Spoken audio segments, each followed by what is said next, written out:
So people are the crowning achievement of God's creation, but we are also in an awkward in-between position as the text portrays our creation. There are a number of ways in which the text makes very clear that we are not God. We're distinguished from God. We're not a spirit. We are limited to the confines of a body. We don't create something anew. And we are distinguished from nature.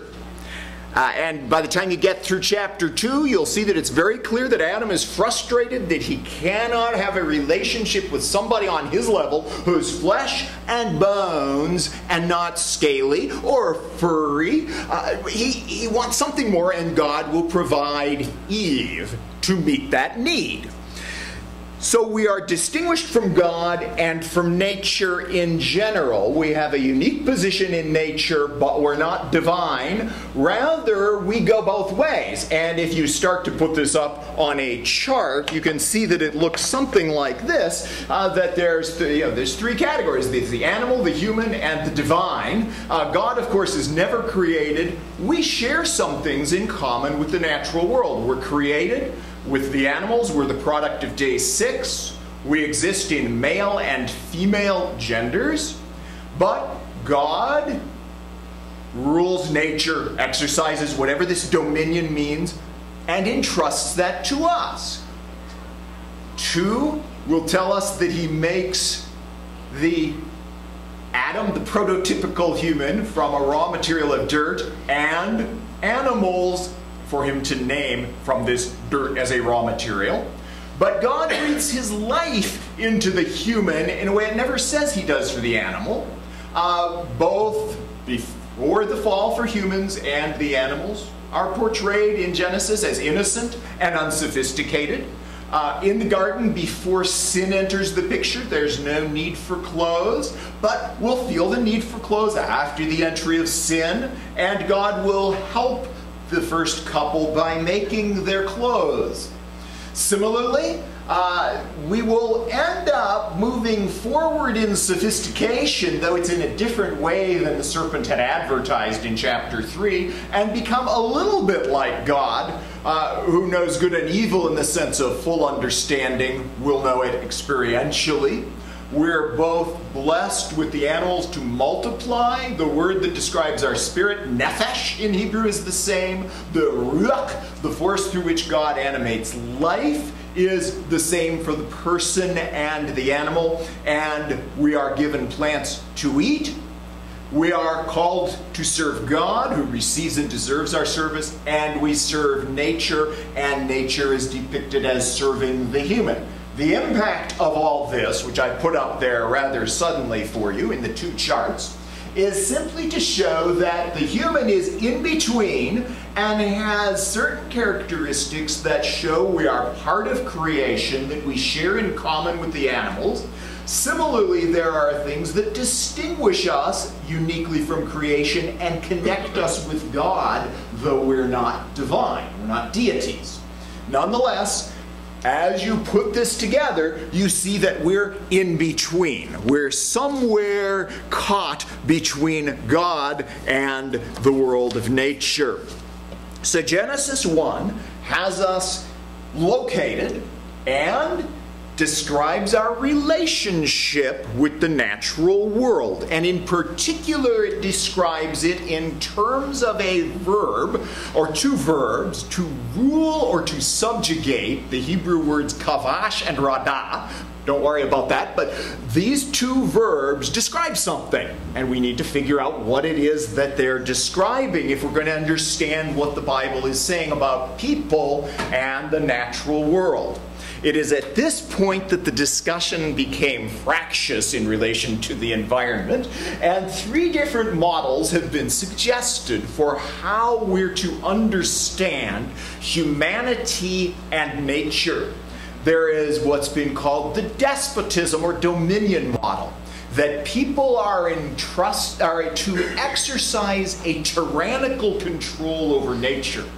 That the verbs to rule or subjugate, subdue, mean that we are to trample it for whatever fits our ends. A very arrogant approach to nature. Others have looked at the text and suggested a stewardship model, and I will show you how, that we are to relate to nature in the role of a responsible caretaker. And thirdly, Jean Kay and James Limburg, a geographer actually and a Lutheran scholar, have suggested something that I would term an integration model, that we as humans are an integrated part of the entirety of what God made and sustains, that it is only God who can use nature at his prerogative because he is perfect and knows what he's doing, and that nature does serve us, but we also are called to serve nature as well. And if I have to give away where I'm heading, I'm going to suggest that it's a combination of 2 and 3 that is actually the biblical theology of how humans relate to the environment. The key is going to be found in the text that we've looked at that talks about how we rule. To move toward a resolution of this, what does it say? It's rule over all of these creatures. 26, right after it says, let us make human in our image, in our likeness, 28 describes this ruling and subduing again, but it's right after 27 where it is 3 lines in a row, God's image that has been part of our design. Well, that's a high calling to say that you as a human being are in some way reflective of God in his nature. How does that work? And why is it 2 times in the text in juxtaposition with the idea of your relationship with the natural environment? What is this image of God, and what would that imply for us? First, the vocabulary itself. An image is a portrait. A portrait allows you to see what the object portrayed is like. So that to say that humanity is created in the image of God implies that we are in some way a visual on God for the rest of the world. That as people look at us, they get some sense for God. A rather daunting challenge. In addition, in the ancient Near East, there is a custom that a king who would conquer a new territory, obviously can't stay in every part of his empire to enforce his rule, would erect an image of himself that is there as a reminder to the subject people of his rule, not to forget him. So God creates the world and leaves a reminder of his ultimate sovereign kingship over the world, picking up on a Near Eastern idea of how you bring order and take care of things from a beneficent king.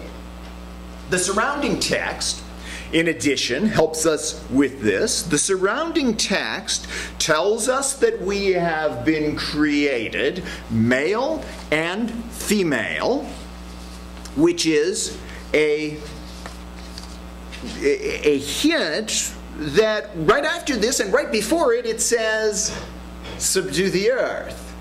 It's not subduing the earth through violence, through mistreating and mishandling the soil and the creatures. Rather, it is in some way connected with just the natural processes of humanity and life going on generation to generation, which may imply that we are needing to create a sustainable environment for human life to continue.